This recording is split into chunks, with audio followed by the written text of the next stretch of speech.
여러분 미칠 것 같은 고민 다들 있으시죠? 혼자 고민하지 마세요. 그 고민 우리 모두의 것이니까요. 김태형 상담소 나를 미치게 하는 것들을 시작하겠습니다. 안녕하세요, 김명입니다. 안녕하세요. 상담사 신성미입니다. 모기.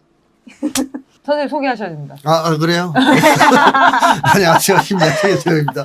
저희가 지금 늦은 시간에 녹화를 하고 있기 때문에 모기가 왔다 갔다 해가지고. 모기가 왔다 갔다 그리고 지금 졸리고 막 난리가 났네요. 하지만 오늘 사연 또 진심 어리게 한번 다뤄보도록 하겠습니다. 지난주 방송 벚꽃에 대한 내용이었는데요. 댓글을 몇 개 소개해드릴게요. 꼴통윤님, 벚꽃은 제주도 왕벚꽃이 조상이라는 견해가 있긴 하나 겨울이 가고 따스한 봄날 흰눈처럼 나붓기는 이 땅의 벚꽃 낙화는 매우 아름답습니다. 이는 눈이 거의 내리지 않는 열도 혼슈에선 경험 불가능한 것이죠. 이처럼 사쿠라와 벚꽃은 풍토적으로나 정서적으로 전혀 다른 것이에요. 그러므로 눈꽃 같은 벚꽃을 만끽합시다. 참고로 일본 나라 꽃은 매낭국죽의 국화입니다. 네, 이거를 국화구나. 모르시는 분들이 많아요. 벚꽃이 일본의 국화인 줄 국화라고 알았네. 오해하시는 분들이 많잖아요. 네, 좀 가벼워지네요. 네. 네. 마음껏 벚꽃을 사랑하십시오. 네. 네. 두 번째 댓글. 한눈만 펴.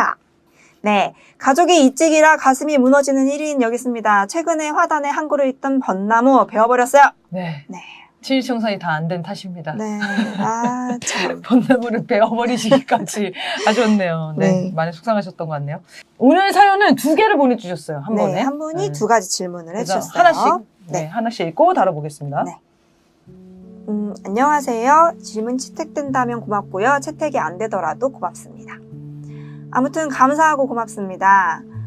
김태형 소장님, 맹구님, 신성미 상담사님 모두 감사드리고 이 힘든 시기에 유튜브를 통해 알게 되어 제가 행복합니다.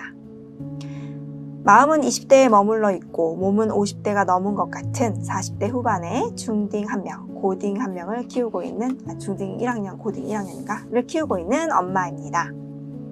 두 가지 문의드리고 싶습니다. 1번, 자녀 키우기. 고딩인 아들이 만 2살 때 원인 모를 바이러스에 감염되어서 간이식을 받았습니다. 물론 가족인 저의 기증으로 수술을 했습니다. 2010년에만 하더라도 국내에 전격성 간부전에 의한 간이식이 흔치는 않을 때였고 저 역시 하늘이 무너지는 왜 살아야 하나는 사는 이유가 뭔가 하는 우울감에 수개월을 무력감에 빠져 있었지요. 저희 부부는 아이를 불특정 바이러스로부터 안전하게 키우기 위해서 아이의 자유를 많이 뺏은 것 같습니다. 7살 때까지 외부인과의 접촉을 최대한 차단하고 유치원 1년 다닌 후 초등에 입학시켰고 초등 내내 대부분 저녁 8시 30분이면 잠을 재웠지요.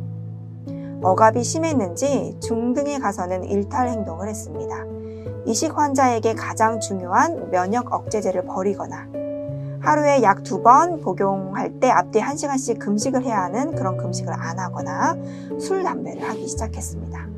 부모가 할 수 있는 최대치의 제약인 용돈과 휴대폰 사용 제한으로 집안의 규칙을 만들고 지금은 못하게 하고 있지만 부모의 눈을 피해서 한다면 알 방법은 없죠.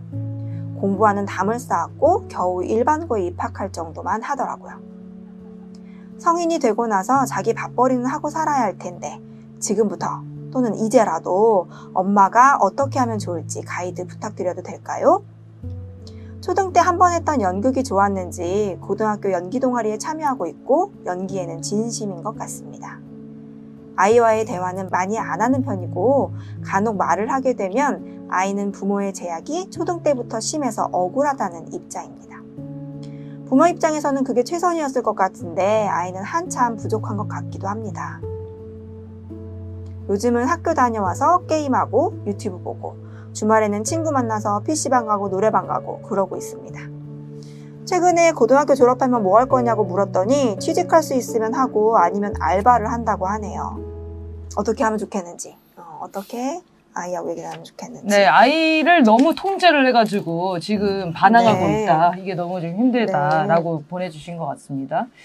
근데 뭐 이런 상황이었으면 걱정하는 마음에 많이 챙기셨을 것 같은데 원래 아픈 아이한테 더 손이 많이 가게 되어 있잖아요. 네. 너무 어려웠을 것 같아요. 그런 마음은 이해가 되고요. 음. 어떻게 보셨습니까? 드라마 무빙을 한번 보세요. 아, 무슨 말인지 이해된다. 저 무빙을 봤거든요. 거기서 이제 주인공이 통제하잖아요. 네. 주인공이 그 김봉석이라는데 이게 한효주 아들이 네? 분인가요? 한효주 아들. 아들들. 네. 하늘 나는 애. 하늘을 이렇게 떠요. 처음에 나는 게 아니라 뜨는 거죠, 그냥. 떠서 이렇게 하늘을 날아가잖아요, 얘가. 그래서 아빠가 한번 잡아오잖아요. 하늘로 올라가가지고. 네. 쉽게 얘기하면 그 아버지가 없을 때 만약에 그런 사건이 벌어지면 죽는 거예요. 아, 그러네. 통제가 안 돼서. 네. 그러니까 이제 뭐 똑같은 상황은 아니지만 그래서 엄마가 엄청나게 조심합니다. 애를 막 묶어놓고 뭐 벽에다 뭐 만들어 놓고 또 이것저것 못하게 통제를 많이 하죠. 모래주머니 채우고 네. 학교 끝나면 바로 와야 맞아, 되고 맞아. 집에서만 밥 먹어야 되고 그렇죠. 네. 핸드폰도 뭐 어떻게 항상 받아야 되고. 근데 문제는 그 어머니가 아이를 엄청나게 사랑하지만 결국 충돌하잖아요. 아이하고. 왜냐하면 아이 입장에서는 그런 통제와 간섭이 너무 이제 숨막히고 자기의 어떻게 보면 잠재력을 개발하는데 뭐 하늘 날아야 되는데 못 날게 하니까. 날고 싶었는데 사실은 그렇죠. 엄마가 절대 못 위험하니 날게. 하지 말라고 해서 그렇죠. 이제 그렇게 되면서 불만을 가지고 충돌하다가 결국 엄마가 허용을 하죠. 날아라 아들아. 떨어질 걸 두려워 하지 말아야 된다. 그렇지. 그래서 결국 저는 그런 생각이 좀 들어요. 이 사연을 보면서 딱 그 느낌. 이 엄마도 그 애가 하늘로 날아가서 죽을까 봐 걱정했던 그 한효주처럼 걱정이 많으시다 보니까 많은 통제, 간섭을 했을 것 같단 말이죠. 또 그렇게 하셨다고 썼고. 근데 문제는 그게 아이가 그걸 받아들이는 입장에서 어땠을까 또 생각해 봐야 되거든요. 뭐 부모 입장에서는 당연히 그게 맞다고 생각할 수 있죠. 뭐 한효주도 그래서 그렇게 통제를 했던 거고. 하지만 받아들이는 아이의 입장은 그게 아니었던 거 아니에요. 숨이 막힌다. 네. 뭐 이런 거. 그래서 이런 점에서 나중에 화해를 하게 되는 과정은 결국 아이에게 가했던 제약을 풀어주고 잠재력을 하늘을 날게 해주고 그 대신 그렇게 어떻게 떨어지는 걸 두려워하지 말라고 조언을 해줌으로써 해결하지 않습니까? 좀 상징적인 장면인데 저는 이 어머님도 이제 아이와의 관계를 한번 쭉 정리할 때가 된 거 아니냐는 생각이 들어요. 지금쯤이면. 그래서 과거에 해왔던 것들이 아이를 위해서 그랬다는 것만큼은 분명한데 네. 아이 입장에서는 아까 얘기했듯이 억울하다라는 생각을 충분히 가질 수 있거든요. 그러면 야 뭐가 억울해 다 너를 위해서 한 건데 이 자식아 이렇게 하면 해결이 안 돼요. 네. 이 아이 입장에서는 억울할 수 있어요 충분히.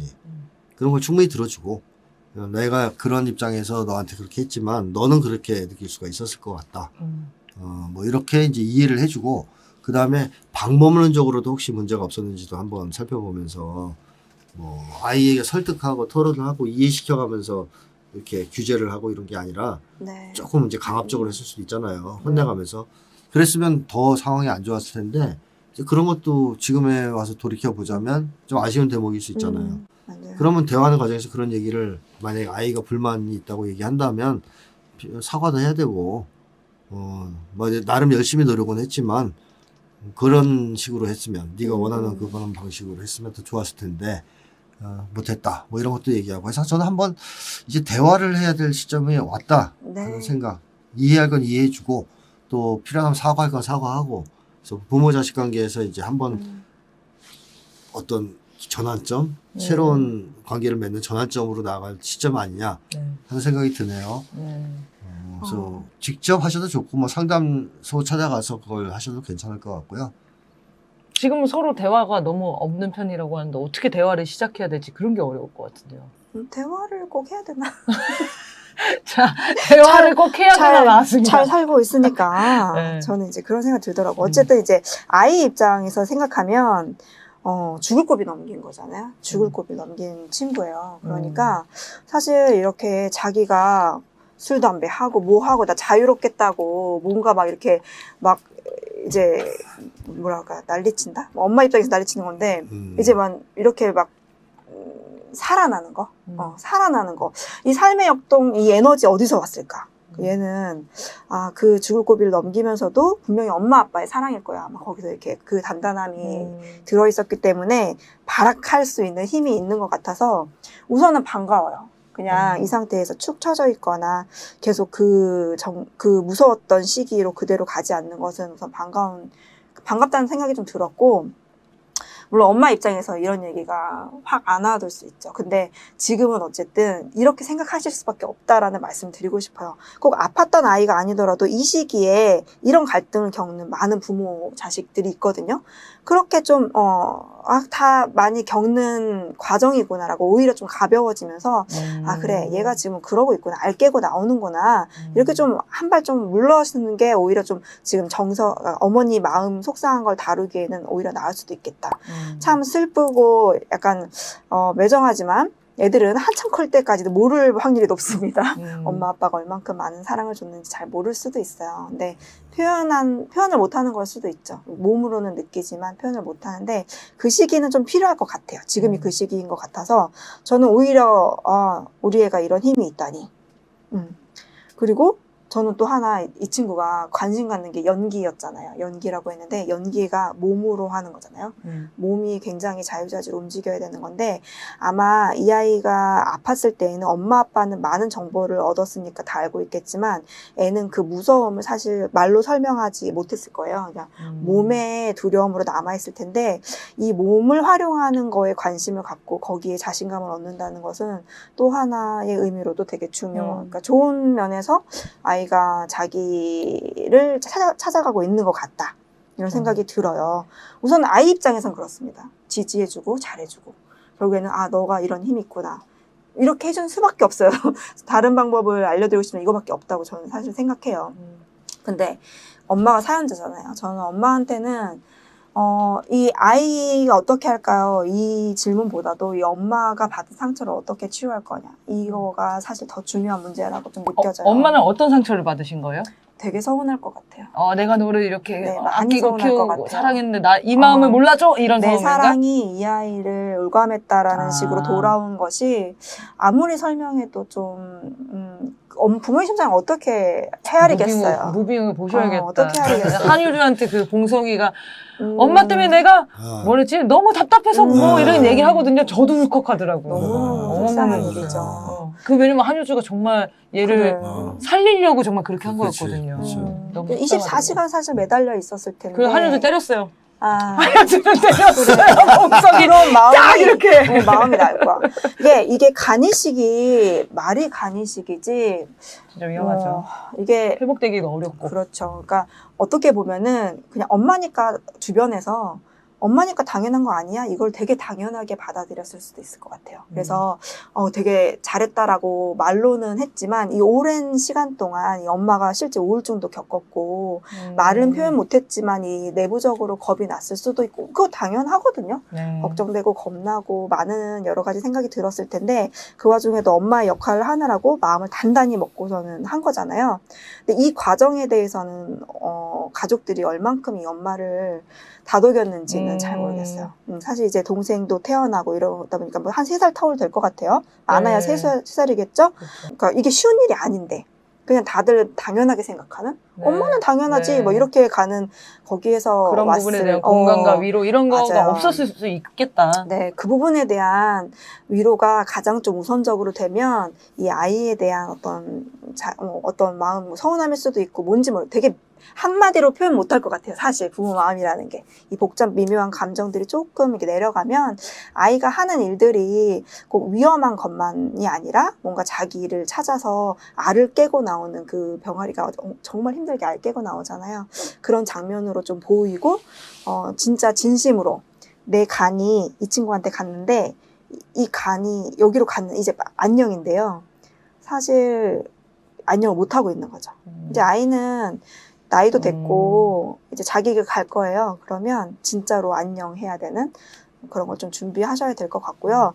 근데 이제 이 친구 그러니까 어려운 게 그거죠. 그냥 훈육할 수 있으면 뭐 이렇게 저렇게 다 해볼 텐데 아이가 아프니까 엄마가 가르치기도 약간 한쪽이 쓰리고 안 가르치자니 한쪽이 쓰리고 이 두 가지 감정에서 되게 고민하셨을 것 같은데 오히려 아이의 그런 아픈 것과 관련된 처치적인 건 조금 더 전문적인 의사 선생님한테 설명을 좀 부탁드린다든지 아니면 아예 진짜 아이하고 그런 시간 가져보셨을 수도 있겠지만 실제로 아이하고 좀 앉아서 너가 겪은 게 뭐고 그때 그러니까 아이 안심하라고 그냥 스킵했던 거 있죠. 걱정이라든지 이게 어떤 증상이고 어떤 위험성이 있는 건지에 대한 것들을 이제 아이도 컸으니까 좀 더 객관적으로 얘기하고 이런 거 얘기할 때는 정서를 좀 빼고 그래서 있는 그대로 사실을 좀 아이하고 의논하는 시간을 충분히 가져서 아이 스스로 우리 지난 방송에도 동기 얘기했지만 스스로 자기 몸을 챙기고 싶은 동기가 좀 만들어질 수 있게 해주면 좋을 것 같아요. 제가 보니까 이제 고1인데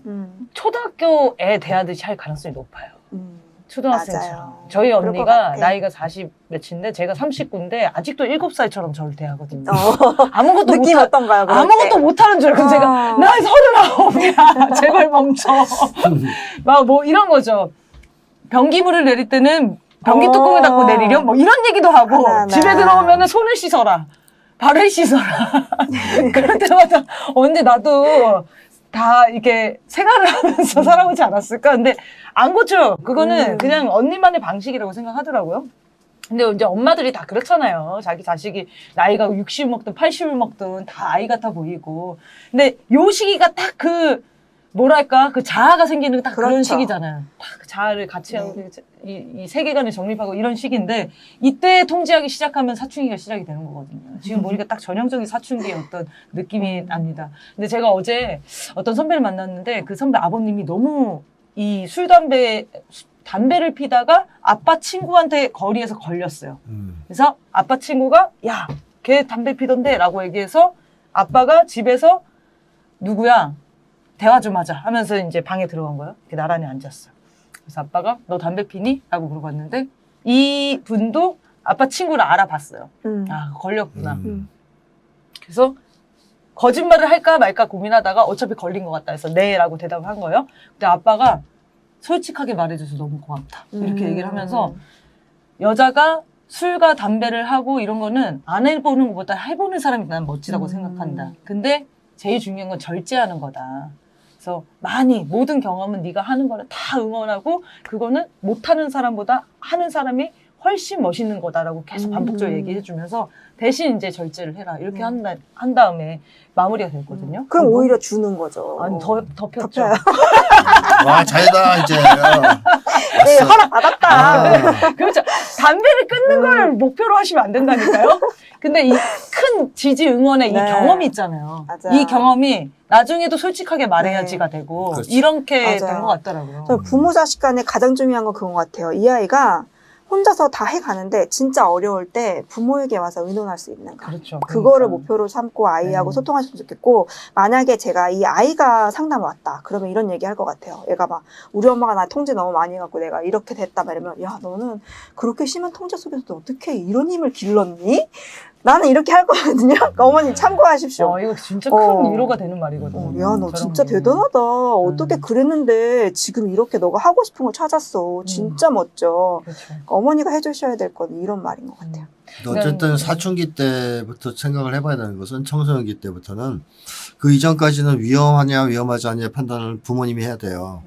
판단 능력이 없으니까. 그렇죠. 그러니까 야, 너 거기 가면 안 돼. 8시 음. 반쯤에는 해야 돼. 이것이 가능해요. 근데 청소년기부터 그렇게 하면 안 돼요. 그 판단 본인이 해야 돼요. 합의하에. 그러니까 엄마가 생각하기에 이렇게 하면 위험할 것 같다. 그걸 아이도 이해해서 자기 머리로 그렇게 받아들여야지 이때부터 가능해요. 그러니까 일방적인 이거 내가 판단할 때 이건 위험한 거니까 하지 마. 이게 안 먹혀요. 안 먹히는. 청소년기부터는. 그러니까 아이가 이해를 해야 되거든요. 그것 때문에 이해를 시키는 노력도 반드시 하셔야 됩니다.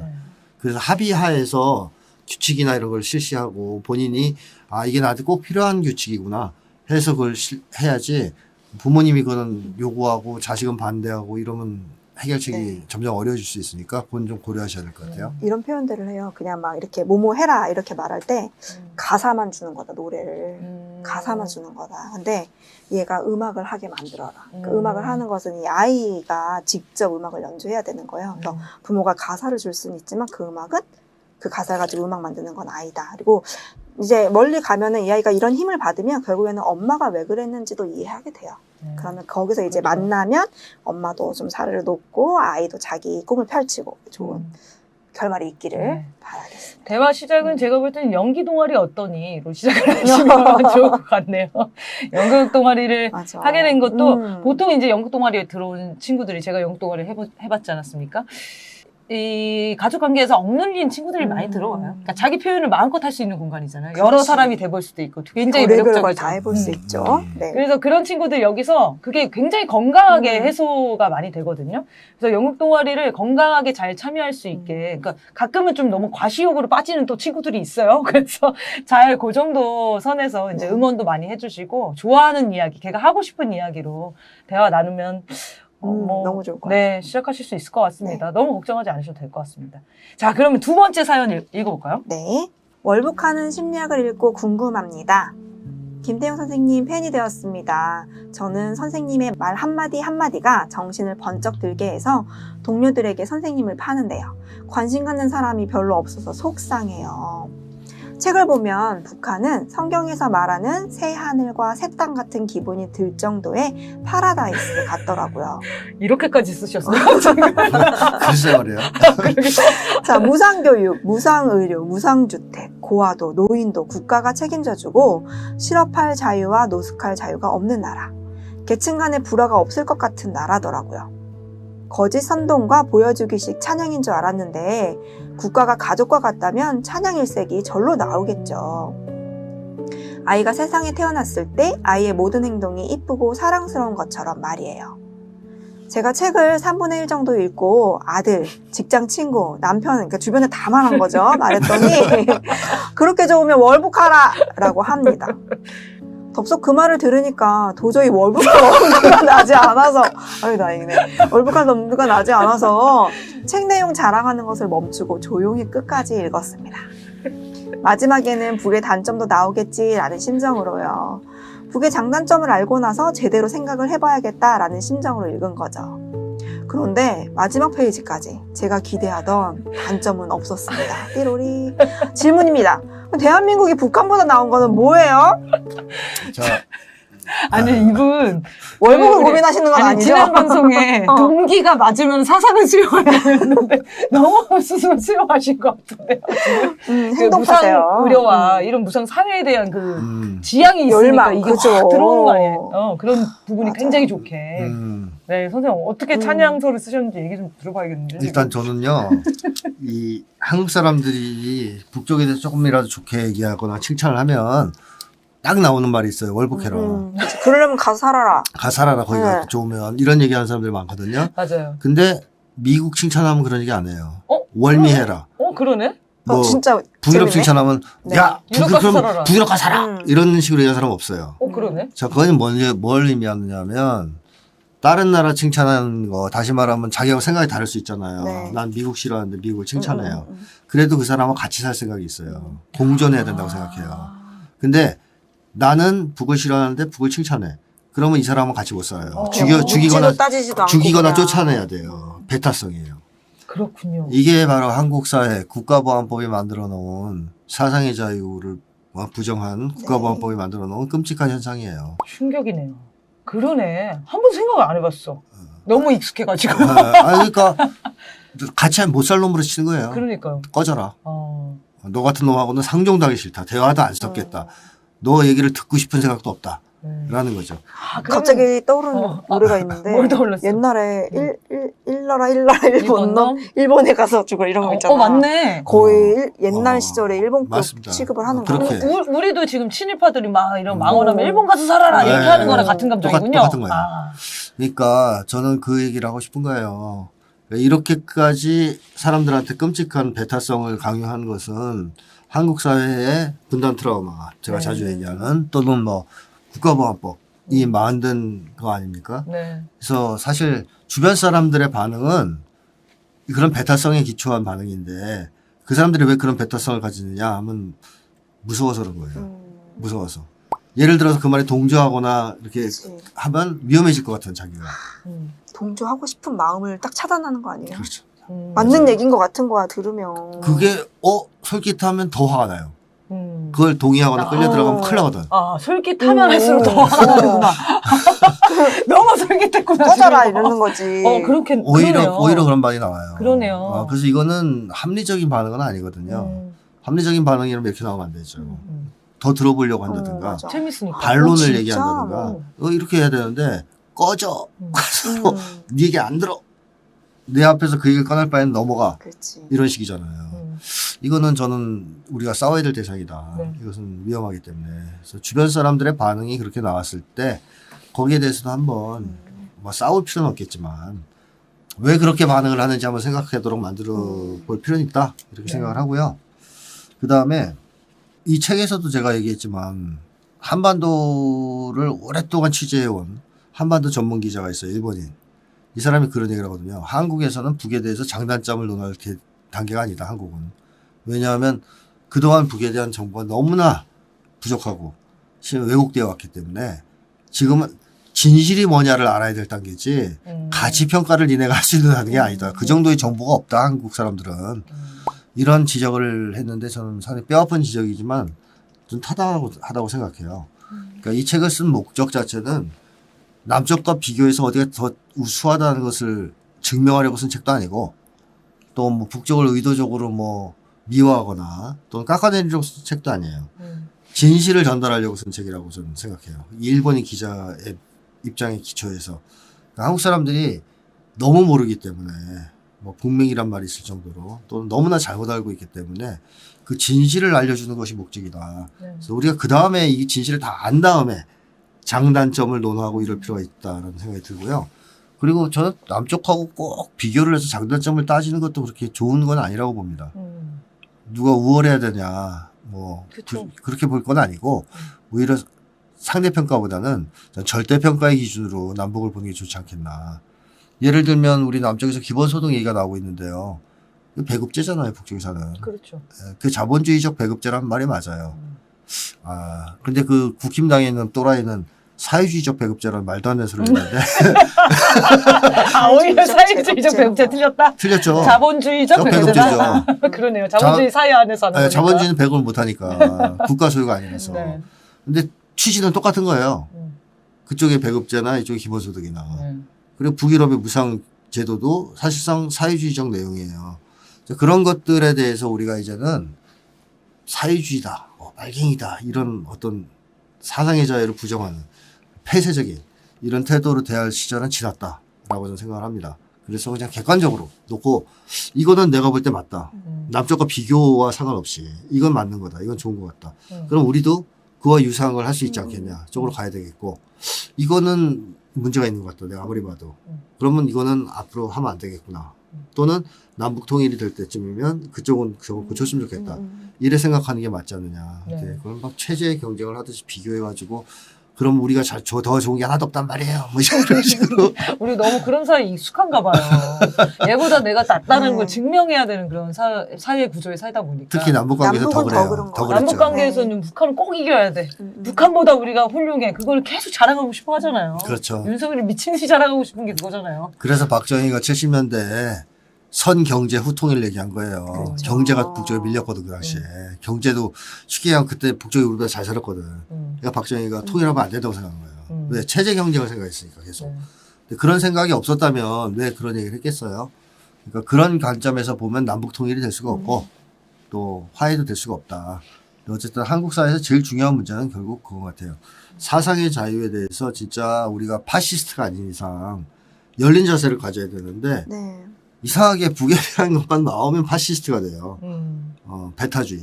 그래서 그것을 주변에다가 이분이 이제 내용에서 좋은 걸 보고 야 우리도 이거 하면 좋지 않냐 뭐 이렇게 했을 수도 있는데 주변 사람들의 반응을 보고 의기소침해질 수도 있지만 이게 이분 잘못이 아니고 한국 사회 문제고 네. 주변의 문제다. 그래서 제가 마지막 남은 어떤 이 금기의 벽, 금단의 벽이라고 생각합니다 이게. 네, 맞습니다. 그 북한에 대한 정보량도 없는데 워낙 단점을 중심으로 저희가 다 듣다 네. 보니까 왜곡돼 있죠. 장점을 들었을 때 느끼는 감정이 굉장히 혼란스럽잖아요. 네, 맞아요. 제가 얼마 전에 어떤 친구한테 그 한국전쟁 관련된 이 분석글 같은 게 있었는데요. 거기에 북한이 전쟁을 어떻게 전략을 세워가지고 했는지 뭐 이런 내용이었어요. 근데 이제 걔가 너무 깜짝 놀랐다는 거예요.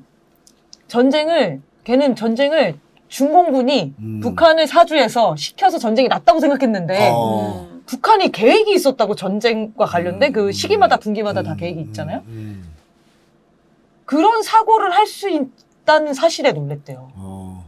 그래서 거의 막 멘붕이 와가지고 그래서 아니 전쟁을 하는 과정에서 당연히 군대를 지휘해야 되는데 전략과 전술이 있겠지가 상식 아니니? 했더니 지금 생각해보면 그게 상식인데 그때는 군대에선 그렇게 알려주지 않기 때문에 아주 그 허수아비, 중국의 허수아비처럼 전쟁했다고 당연히 생각했지. 하마스도 계획이 있는데.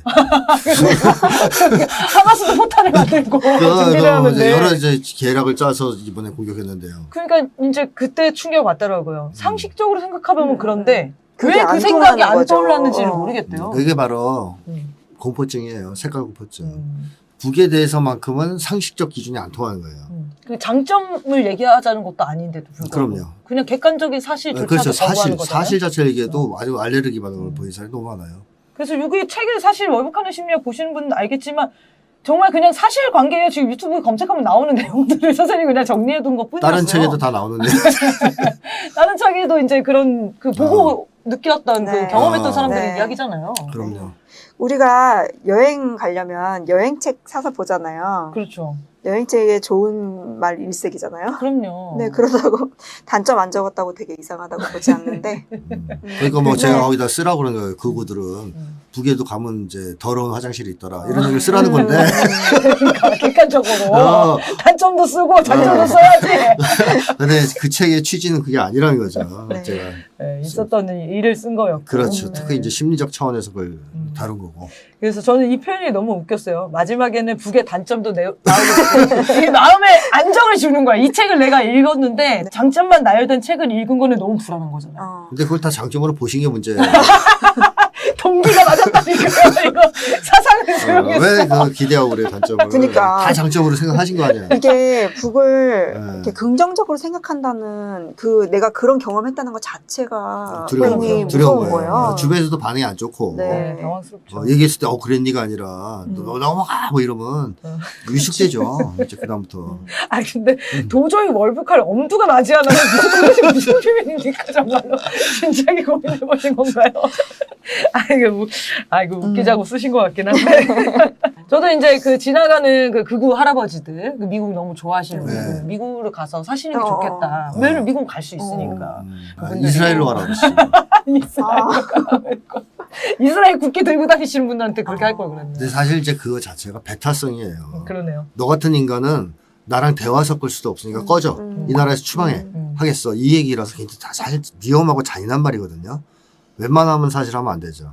저희도 그런 거에 이제 하면 안 되겠네요. 아주 극단적인 이제 꼴통들, 뭐 일베라든가 이런 애들은 이제 지옥으로 꺼져 이런 얘기를 하는 건데. 네. 네? 그렇지 않으면 외지관하면 그 표현은 진짜로 이해는 안 된다. 완전히 이제 제거하거나 쫓아야 된다. 이런 정도가 아니면 쓰면 안 되는 말이거든요. 윤석열한테 써도 되죠, 그죠? 윤석열은 써야죠. 일본으로 가거나 가거나 일본으로 우크라이나로 가거나. 가거나. 이제 이스라엘 가라 그랬어요. 이제. 요즘 이제 이스라엘도 갈 수도 있죠. 지금 갈 것 같은데? 그러게요. 응원하러 갈 것 같지 않아요? 조만 갈 것 같아요. 정말 등골이 오싹합니다. 이스라엘 재건 사업에 네. 예산 책정할 수도 있어요. 그러니까요. 네. 만약 그렇게 되면 앞에 전망은 어떻게 된다고 보시나요? 저한테 중요한 문제거든요. 전 늘 전쟁이 무서우니까. 만약에 그렇게 확전의 어떤 그 길로 윤석열이 뛰어든다. 이렇게 되면 어떻게 되는 건가요? 윤석열이 이제 공적이 되는 거죠. 국내에도 전 이제 세계에? 테러리스트들이 들어올 수 있어요. 중동에 중동에. 야, 그런 사태가 있을겠다. 있을 수 있죠. 여태까지 걸 개입을 안 했으니까 우리는 공격 대상이 안 되고 미국만 공격한 거 아니에요. 앞으로는 이제 우리도 일반 러시아가 한국을 비우호국으로 지정했는데 네. 그걸 넘어서서 여기는 아예 네. 적성국가를 지정해서 네. 테러를 할 수도 있죠. 네, 그렇죠. 그러네요. 이제 앞으로 여행 갈 때 납치되는 것도 생각해야 돼요. 어쨌든 갑자기 이스라엘 쳤는데요. 네. 네, 어쨌든 이제 월북하는 심리학 책을 읽고 마음이 많이 불편하시고 걱정하신 것 같은데 굉장히 정상적인 반응입니다. 네. 그리고 당연히 무상교육, 무상의료, 무상주택 이런 거 너무 좋은 제도잖아요. 네? 북유럽도 하고 있죠. 네, 그런 무상주택 제도들이 때문에. 국민들한테 널리 퍼지고 좋은 거는 저는 차용하는 게 더 적극적이어야 된다고 생각하고요. 그런 판단을 하신 거가 문제 자체가 문제가 아니다. 상식적으로 합리적으로 이해하신 것 같다라고 생각합니다. 기독교인이신가 봐요. 그래서 모두가 평등하고 행복하게 세안을 살았으면 하셨던 좋겠는 같은 마음을 느낌. 갖고 계신가 봐요. 음. 그러다 보니까 그런 모습을 보신 거죠, 일부. 그러면서 이제 동기가 딱 맞았다. 사상을 수용하셨다. 라는 생각이 듭니다. 네. 질문은 대한민국이 북한보다 나온 것은 뭘까라고 주셨는데, 오늘 이 이야기로 대답을 가늠하면 될 것 같습니다. 네. 그러면 오늘, 두 가지 사연 다뤄봤습니다. 여러분의 미칠 것 같은 사연과 고민들 아래 메일 주소로 보내주시면 우리 두 선생님들이랑 상담해 드리겠습니다. 편한 마음으로 짧게 그리고 혹은 길게도 괜찮으니까요. 혹시 이렇게 짧은 사연들 때문에 또 압박 느끼시는 분들이 있거든요. 진지하게 보내고 싶으셔가지고 그런 것도 괜찮습니다. 저희가 긴 거는 이제 방송용으로 약간 편집하긴 하지만 선생님 다 읽어보시니까 보내주세요. 네. 그래서 모든 고민 다 환영하니까 적극적으로 보내주시면 좋겠습니다. 자, 김태형 상담소 나를 미치게 하는 것들 매주 목요일 7시에 업로드 됩니다. 다음 주에 뵙겠습니다. 감사합니다.